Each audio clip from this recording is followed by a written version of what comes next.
जाता है। इतना सा बच्चा जैसे न्यू बॉर्न बेबी होता है उतना सा बच्चा 5-6 साल का हो जाता है। तो ये देखने के बाद सुनीता का दिमाग हिल जाता है और वो तभी उसी जगह पर फ्रीज हो जाती है, वो सुन पड़ जाती है। तो उसने पीछे मुड़ के देखा तो वो बच्चा लिटरली उसके पैर थे ही नहीं, वो लिटरली फ्लोट करता करता हवा में बिल्कुल तेज़ी से इनके बाइक के पीछे पीछे चल रहा था और बहुत ज़ोर ज़ोर से हंस रहा था। सुनीता ने एक छोटी सी गलती कर दी जो कि उसे नहीं पता था काफ़ी बड़ी होने वाली है कि जय श्री राम दोस्तों, मेरा नाम है साहिल। आप देख रहे हैं क्रीपी FRM यूट्यूब चैनल और आज मैं वापस से हाजिर हूँ आप सब लोगों के लिए एक न्यू रियल हॉरर स्टोरी लेकर। बट आज की अपनी ये स्टोरी शुरू करने से पहले अगर आपके पास भी कोई रियल हॉरर स्टोरी या कोई रियल पैरानॉर्मल इंसिडेंट है जो कि आपके साथ या आपके किसी जानने वाले के साथ बीता हो तो आप लोग सिंपली डिस्क्रिप्शन में दिए गए ईमेल आईडी या इंस्टाग्राम अकाउंट पर अपनी स्टोरी या अपना इंसिडेंट मुझे टेक्स्ट फॉर्मेट में या वॉइस फॉर्मेट में भेज सकते हो और मैं आपकी स्टोरी या आपका इंसिडेंट ज़रूर नरेट करूँगा इस चैनल के ऊपर। और अगर अभी तक आपने मेरे इंस्टाग्राम को फॉलो नहीं किया है तो उसे भी जल्दी से जाकर फॉलो कर लेना और इस यूट्यूब चैनल को भी ज़रूर सब्सक्राइब कर लेना। So guys, without wasting any time शुरू करते हैं अपनी आज की ये रियल हॉरर स्टोरी से।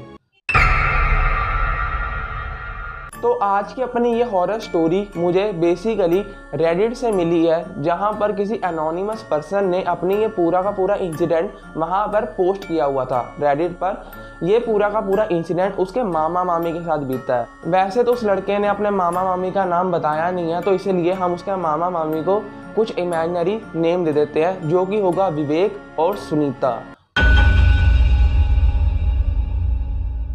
तो ये स्टोरी शुरू होती है आज से ऑलमोस्ट 25-30 साल पहले, जब विवेक और सुनीता नाम के इन दो लोगों की शादी होती है गुजरात के सूरत डिस्ट्रिक्ट के पास एक छोटे से विलेज में। ये विलेज सूरत से ऑलमोस्ट 40-50 किलोमीटर दूर था। जिस विलेज का नाम तो मैं आपको नहीं बता सकता बिकॉज ऑफ प्राइवेसी इश्यूज। तो ये इंसिडेंट शुरू होता है इनकी शादी के 2 साल बाद 1997 में, और इनकी शादी को ऑलमोस्ट 2 साल हो गए थे और अभी तक इनका कोई भी बच्चा नहीं हुआ था because of some internal problems. उसकी वजह से इन दोनों का कोई भी बच्चा नहीं हो रहा था। तो 2 साल के बाद एक दिन क्या होता है, विवेक के किसी दूर के कज़न की शादी थी जहाँ पर इन्हें जाना था। तो बेसिकली जो कज़न की शादी होने वाली थी वो सूरत में होनी थी, सूरत डिस्ट्रिक्ट में किसी रिजॉर्ट के अंदर या किसी पैलेस में। तो ये लोग डिसाइड करते हैं कि ये लोग शादी वाले दिन ऑलमोस्ट 5-6 बजे अपने घर से निकलेंगे और 1-1.5 घंटे में वहाँ पे पहुँच जाएंगे। 40-50 किलोमीटर इन्हें बाइक पे जाना था। तो ये लोग मोटरसाइकिल पे गए थे, मोटरसाइकिल चला के। 40-50 किलोमीटर तो यार कोई भी इंसान आराम से मोटरसाइकिल पे जा ही सकता है। तो ये बहुत मतलब कोई ज़्यादा तकलीफ वाली बात नहीं थी। तो ये डिसाइड करते हैं कि ये शाम को ऑलमोस्ट 5-6 बजे अपने घर से निकलेंगे और अपने घर से निकल कर ये मान लो 6-7 बजे तक वहाँ पहुँचेंगे, 2-3 घंटे वहाँ पे बिताएंगे और उसके बाद 9-10 बजे तक, मतलब 8-9 बजे वहाँ से निकलेंगे और 9-10 बजे तक अपने घर में वापस आ जाएंगे। तो होता कुछ ऐसा है, जिस दिन शादी वाला दिन था उस दिन इन्हें किसी रीज़न की वजह से ये लोग शायद जो विवेक था वो अपने काम से थोड़ा लेट हो गया था, जिसकी वजह से इन्हें जाने में थोड़ी देरी हो गई थी। तो शाम को ऑलमोस्ट 7-7:30 बजे विवेक अपने घर पर आता है और सुनीता को अपने मोटरसाइकिल पर तैयार होकर बिठाता है और वो लोग सूरत की ओर निकलते हैं। और लगभग 7:30-8 बजे तक वो लोग सूरत पहुंच गए थे और वो उस पैलेस में जाकर 2-3 घंटे अपना मज़े से एंजॉय करते हैं, खाना वाना खाते हैं। और जब विवेक देखता है कि हाँ अब बहुत देर हो रही है, 9:30-10 बज गए हैं, अब हमें घर की ओर वापस जाना चाहिए, तो जो रिश्तेदार वगैरह होते हैं विवेक के, वो विवेक को मना करते हैं कि भाई अभी मत जा, अभी बहुत रात होगी, कल चले आना पूरी शादी अटेंड करके। रात की शादी थी, सुबह मतलब 4-5 बजे शादी ख़त्म होनी थी। तो ये कहता है नहीं, मुझे अपने कल ऑफिस में या अपने काम पर या जो भी बिजनेस है इसका वहाँ पर जाना है। तो ये वहाँ पर इन्हें कुछ ना कुछ रीज़न देकर वहाँ से निकल पड़ता है रात के 10-10:30 बजे। तो एक तरफ इसकी जो वाइफ थी वो भी थोड़ा मतलब डर जाती है कि बोलती है रात ज़्यादा हो गई है, रहने दो। ठंड का मौसम था, ऊपर से पूरा कोहरा ही कोहरा था और बिल्कुल ठंड हो रही थी बहुत ज़्यादा, और इतनी धुंध थी, इतना फॉग था, इतना कोहरा था कि मतलब 2-3 मीटर के आगे दिख भी नहीं रहा था, इतनी कड़ाकेदार ठंड पड़ी हुई थी उस दिन। तो ये लोग अपना मोटरसाइकिल उठाते हैं और विवेक धीरे धीरे चलाकर लेकर जाता है कि कहीं एक्सीडेंट ना हो जाए, तो इसलिए वो आराम आराम से अपना मतलब 20-30 की स्पीड में चला रहा था। तो अब वो एक हाईवे के ऊपर पहुंचता है जहां पर लेफ्ट हैंड साइड भी पूरे बड़े बड़े पेड़ और राइट हैंड साइड भी पूरे बड़े बड़े पेड़, जैसे आपको पता ही होगा। तो वो हाईवे से सीधा जा रहा होता है, इधर भी खेत, इधर भी पेड़, इधर भी जंगल जंगल सब। वो आराम से कोहरे में धीरे धीरे अपनी हेडलाइट की रोशनी से जितना उसको दिख रहा है वो चला रहा है। तो अभी बीच रास्ते में ये लोग पहुंचे ही होंगे तो इन्हें किसी छोटे बच्चे की चिल्लाने की आवाज़ आती है। तो ये सुनने के बाद ये सुनीता का कोई बच्चा नहीं था ना, तो इसलिए उसे बच्चों से बहुत लगाव भी था। तो वो कहती है विवेक को कि आप ज़रा थोड़ा आगे करके रोकिए, कहीं बच्चे की रोने की आवाज़ आ रही है। तो अब होता कुछ ऐसा है ना, जैसे जैसे ये मतलब अपना मतलब मोटरसाइकिल बाइक आगे लेकर जा रहा था विवेक, तो इन्हें उस बच्चे की आवाज़ और मतलब ऊंची आवाज़ में सुननी शुरू हो गई थी। मतलब जैसे जैसे ये आगे जा रहे थे वो बच्चे की आवाज़ रोने की और बढ़ रही थी धीरे धीरे। तो इन्हें लगता है कि बच्चा आगे ही है कहीं पे, तो इसलिए वो धीरे धीरे कर कर एक पॉइंट पर आके रुकता है जहाँ पर आवाज़ बहुत ज़्यादा तेज हो गई थी। तो विवेक सुनीता को कहता है कि आप अपने बाइक से उतरो और वहाँ जाके देखो कि क्या है, क्या चीज़ है जो रो रही है, क्या ये इंसान का बच्चा है या किसी जानवर का बच्चा भी हो सकता है जो इतनी ज़ोर ज़ोर से चिल्ला रहा है। तो सुनीता क्या करती है, मतलब थोड़ा सा ना मतलब नीचे थोड़ा मतलब 1-2 फुट नीचे गिरना था रोड से, वहाँ से छलांग मार के वो जाती है नीचे और वो देखती है 2-3 मीटर पे ही विवेक रोड के ऊपर खड़ के बाइक पे देख रहा था क्या हो रहा है। तो ज़्यादा फॉग नहीं, मतलब फॉग तो बहुत ज़्यादा थी पर इसको क्लियर दिख रहा था कि क्या हो रहा है। और उस टाइम पर फ़ोन वगैरह ये सब चीज़ें होती भी नहीं थी कि मतलब फ्लैश लाइट वगैरह चला के देख ले। तो सुनीता मतलब उसने भी अपना पूरा लहंगा वहंगा डाला हुआ था, वो उसके बच्चे के पास जाती है और वो देखती है कि बच्चा बहुत ज़ोर ज़ोर से रो रहा है, चिल्ला कर उसके खून के आंसू निकल रहे थे। और जैसे ही सुनीता उसके पास जाती है तभी वो बच्चा एकदम से चुप हो जाता है, बिल्कुल रोना बंद कर देता है। और जैसे ही उसकी वाइफ सुनीता उसके पास जाती है बच्चे के पास और वो देखती है तो वो बच्चा धीरे धीरे बड़ा हो रहा था। वैसे तो उसने कोई भी कपड़े नहीं डाले थे, एक वाइट कलर का कपड़ा ही ओढ़ा हुआ था बस।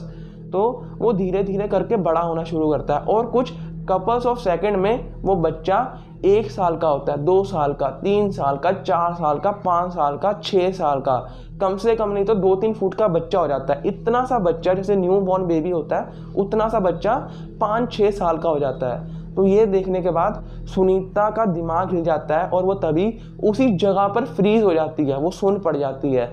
तो विवेक पीछे से देख रहा था, विवेक भागकर आता है, अपनी बाइक को उसके हाथ से पकड़ता है और खींचकर मतलब ऐसे उठाकर रोड की तरफ फेंक देता है और उसे उठाता है, फटाफट मोटरसाइकिल पे बिठाता है। तब तक वो भी थोड़ा अपने होश में आ गई थी, तो उसको फटाफट अपने मोटरसाइकिल पे बिठाता है विवेक और अपना फुल स्पीड में मोटरसाइकिल चलाने शुरू करते हैं। तो अब इतनी देर में इन्हें उस बच्चे की ज़ोर ज़ोर से हंसने की आवाज़ आनी शुरू हो गई थी, जो कि धीरे धीरे बहुत ज़्यादा तेज़ हो रही थी। तो विवेक अपना मोटरसाइकिल पूरी फुल स्पीड में भगा रहा था, बट सुनीता ने एक छोटी सी गलती कर दी जो कि उसे नहीं पता था काफ़ी बड़ी होने वाली है। कि उसने पीछे मुड़ के देखा तो वो बच्चा लिटरली उसके पैर थे ही नहीं, वो लिटरली फ्लोट करता करता हवा में बिल्कुल तेज़ी से इनके बाइक के पीछे पीछे चल रहा था और बहुत ज़ोर ज़ोर से हंस रहा था। और विवेक पूरी धुन में पूरी फुल स्पीड में भगा रहा है पूरी फुल स्पीड में, कोहरा ही कोहरा, लाइट वाइट सब कुछ दिख ही नहीं रहा है, अंधी आंखों से चला रहा है। और आगे जाके ये एक ट्रक के अंदर ठुक जाते हैं। वाह, विवेक और उसकी वाइफ एक ट्रक में ठुक जाते हैं, मतलब उनका मोटरसाइकिल तो बिल्कुल ख़त्म हो जाता है, उनका हैंडल वैंडल सब टूट टाट जाता है। तो जो ट्रक ड्राइवर होता है वो फटाफट इन्हें बिठाता है अपने ट्रक में, खूनम खून हो गए थे ये दोनों, विवेक और सुनीता। इन दोनों को अपने उसमें बिठाता है ट्रक में और फटाफट एक मतलब बैक साइड घुमा के अपना ट्रक लेकर जाता है हॉस्पिटल में, जो कि शायद प्राइवेट हॉस्पिटल था कोई। वहाँ पे जाके इन्हें एडमिट करवाकर वो अपना निकल लेता है वहाँ से। मतलब वो रीज़न दे देता है हॉस्पिटल में कि ये मुझे रोड पे गिरे हुए मिले, बाकी वो अपना चले जाते हैं इनको छोड़ के। तो अगले दिन जब ये मतलब 24 घंटे के अंदर अंदर उठते हैं तो ये पूरा का पूरा इंसिडेंट अपने कुछ रिश्तेदारों को, फैमिली मेम्बर्स को बताते हैं। वो भी लोग आ गए थे और डॉक्टर्स और नर्स वगैरह भी ये इंसिडेंट सुन रहे थे। तो ये लोग ऐसे ऐसे पूरा इंसिडेंट बताते हैं कि इन्हें एक बच्चा दिखा जो कि धीरे धीरे बड़ा हो गया, फिर ऐसे हुआ वैसे हुआ। तो विवेक और सुनीता ये दोनों बहुत ज़्यादा घबराए हुए थे और तभी ये जो इनके रिश्तेदार थे वो इनके एक फैमिली पंडित को लेकर आते हैं। जैसे फैमिली डॉक्टर होते हैं ना, तो इनके घर के ही फैमिली पंडित जी थे जिन्हें ये बहुत मानते थे। तो वो पंडित जी थोड़ा मतलब ध्यान लगाते हैं इनके सिर पे हाथ वाथ रख के। तो वो कहते हैं हाँ इन्हें शायद कोई एंटिटी दिखी है इन्हें। बेसिकली इन्हें कोई छलावा दिखा था जो कि एक बच्चे का रूप लेकर आया था। और अगर ये लोग अपना मोटरसाइकिल ना भगाते उस दिन तो शायद ये लोग मर भी सकते थे, बट ये लोग बच गए। तो बेसिकली क्या था ना, 2 साल से इनका कोई बच्चा नहीं हो रहा था, तो इसलिए इन्हें बच्चे की बहुत मतलब चाह थी ऐसे। तो इसलिए वो छलावा एक बच्चे के रूप में दिखा था। छलावा मतलब एक ऐसी एंटिटी है जो कि अपना रूप आपके हिसाब से बदल सकती है। अगर आपको कोई माँ चाहिए, बहन चाहिए, गर्लफ्रेंड चाहिए, बेटी चाहिए, बच्चा चाहिए, जो मर्जी, छलावा उस चीज़ का रूप ले सकता है। तो इसलिए जैसे इन्हें बच्चा चाहिए था तो छलावे ने उस बच्चे का रूप लिया था। तो उस दिन तो ये बच गए, बट और उसके ऑलमोस्ट लाइक 10-12 साल तक इन्हें कोई बच्चा नहीं हुआ। और जब ये ऑलमोस्ट 35-40 साल के हो गए तब जाके इन्हें बच्चा हुआ एक।